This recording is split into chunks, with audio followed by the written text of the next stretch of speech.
तो वहीं दूसरी तरफ लखनऊ की बात करते हैं। कोडिन कफ सिरप मामले में एक बेहद अहम कार्रवाई सामने आई है।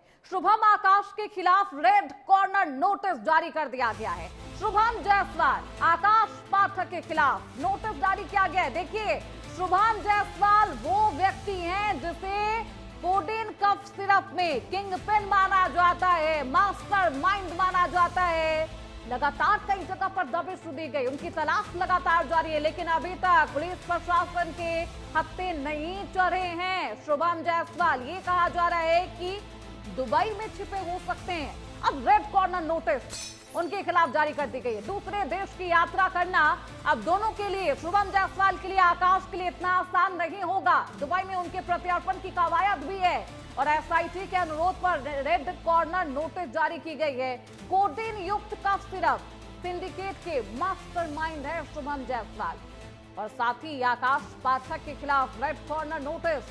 मामले की जांच कर रही है एसआईटी और एसआईटी लगातार अनुरोध कर रही थी सीबीआई से कि इस पूरे मामले पर रेड कॉर्नर नोटिस जारी की जाए। दूसरी तरफ वाराणसी में पुलिस ने आदित्य जायसवाल को गिरफ्तार किया है। शुभम का मौसेरा भाई है। इस मामले में शुभम के पिता भोला जायसवाल, बर्खास्त सिपाही आलोक सिंह, अमित टाटा सहित कई आरोपितों की गिरफ्तारी हो चुकी है। इनसे पूछताछ की जा रही है, लेकिन इस पूरे कांड का जो मास्टरमाइंड है, जो किंगपिन है, वो अभी भी पुलिस प्रशासन के शिकंजे से कहीं दूर है। हालांकि कहां छिपा है शुभम जायसवाल? एक वीडियो जो आपको इस टीवी स्क्रीन पर दिखाई दे रहा है, ये वो वीडियो है जो इस पूरे मामले के छानबीन के दौरान शुभम जायसवाल इस वीडियो को जारी करते हैं और खुद को राजनेताओं से दूर बताते हैं, कोई संबंध नहीं बताता। हमारे साथ हमारे सहयोगी आशीष वर्मा लखनऊ से ज्यादा जानकारी के साथ जुड़ चुके हैं। सीधे रुख करते हैं आशीष की तरफ। आशीष, रेड कॉर्नर नोटिस जारी हो गया है, प्रशासन की तरफ से अगला कदम क्या होगा? ये कहा जा रहा है कि प्रत्यार्पण की जो कार्रवाई है, जो कवायद है, वो दुबई में स्टार्ट हो चुकी है। बिल्कुल, देखिए शुभम जायसवाल की अगर बात की जाए, क्योंकि ये कोडिन कफ सिरप का मास्टरमाइंड है। कोडिन कफ सिरप मामले में शुभम जायसवाल की तलाश लगातार कई अलग अलग एजेंसियां कर रही हैं, पुलिस की टीमें कर रही हैं। शुभम जायसवाल पर बकायदा इनाम तक ही घोषित है।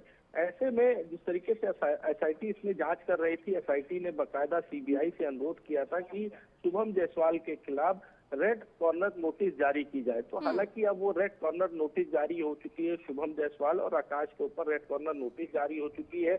अब शुभम जायसवाल विदेश की यात्रा नहीं कर सकते हैं, क्योंकि शुभम जायसवाल का जिस तरीके से एक वीडियो भी वायरल था। इस वीडियो में शुभम जायसवाल बिल्कुल साफ ये कह रहे हैं कि मेरा राजनीतिक नेताओं से कोई भी मतलब नहीं है, मैं इस पूरे मामले से बेगुनाह हूँ। हालांकि उन्होंने अपनी सफाई भी पेश की है, लेकिन सबसे बड़ा सवाल यही खड़ा हो जाता है कि कोडिन कफ सिरप का जो मास्टरमाइंड है वो एक लंबे समय से फरार चल रहा है और सोशल मीडिया पर उसका वीडियो वायरल होता है। ये सबसे बड़ा सवाल जरूर खड़ा होता है। ऐसे में सीबीआई ने रेड कॉर्नर नोटिस जारी कर दी है शुभम जायसवाल और आकाश के ऊपर। हालांकि अब जिस तरीके से कहा जा सकता है कि वो विदेश की यात्रा नहीं कर सकते हैं। अगर विदेश की यात्रा करते की तो कहीं ना कहीं पुलिस कस्टडी में ले लिए जाएंगे। हालांकि ये भी कहा जा सकता है कि जिस तरीके से जो वीडियो वायरल हुआ था उसके बाद से ही बकायदा जो इंटरपोल है उससे भी बातचीत की गई है शुभम जायसवाल की गिरफ्तारी के लिए, क्योंकि दुबई में बताए जा रहे हैं शुभम जायसवाल की दुबई में कहीं छिप करके बैठे हुए हैं। सवाल तो यही है ना आशीष, क्या दुबई में होने की कोई संभावना है, कोई सबूत या फिर कोई लोकेशन पुलिस प्रशासन के हाथ लगी है? क्योंकि दुबई में ही अब प्रत्यार्पण की कवायद है वहां पर और इस पूरे मामले पर उसके बाद रेड कॉर्नर नोटिस जारी किया जाता है। क्या दुबई में होने की कोई सबूत पुलिस प्रशासन के हाथ लगी हो? देखिए, अभी जिस तरीके से सूत्र बता रहे हैं, जब वीडियो वायरल हुआ उसके बाद से वीडियो की जब जांच कराई गई तो कहीं ना कहीं ये सामने आया है कि शुभम जायसवाल दुबई में छिप करके बैठे हैं। हालांकि इंटरपोल से भी इस पे बातचीत की गई है कि अगर शुभम जायसवाल दुबई में हो तो उनकी लोकेशन ट्रैक करके उनको कस्टडी में लिया जाए, उनको उत्तर प्रदेश लाया जाए। क्योंकि देखिए, उत्तर प्रदेश की अगर बात की जाए, कोडिन कफ सिरप मामले में उत्तर प्रदेश में किसी भी बच्चे की जान नहीं गई, लेकिन इस पूरे मामले को लेकर के अगर देखा जाए तो राजनीति भी खूब हुई है। विधानसभा के अंदर ये मामला काफी तेजी से उठा था। विपक्ष ने बकायदा, जो विधानसभा सत्र चल रहा था तब विपक्ष ने बकायदा हंगामा किया था, कोडिन कफ सिरप को लेकर के।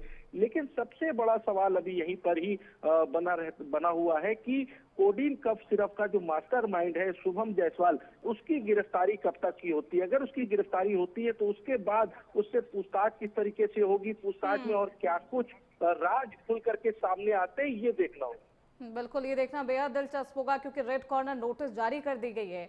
अब रेड कॉर्नर नोटिस के बाद तमाम जो हलचल है वो भी तेज है। कई लोगों की गिरफ्तारी हुई है, कई जगह पर दबिश दी गई है। आशीष, अभी तक पुलिस प्रशासन के हाथ क्या कुछ सबूत लगे हैं, क्या कुछ साक्ष्य मिले हैं, ये भी बताइए साथ में, क्योंकि विदेश को लेकर ये भी कहा जा रहा था कि विदेश के तमाम जो हाईकमान है वहां से भी कोई लिंक कनेक्शन था शुभम जायसवाल का। क्या कुछ कनेक्शन सामने आया है आशीष?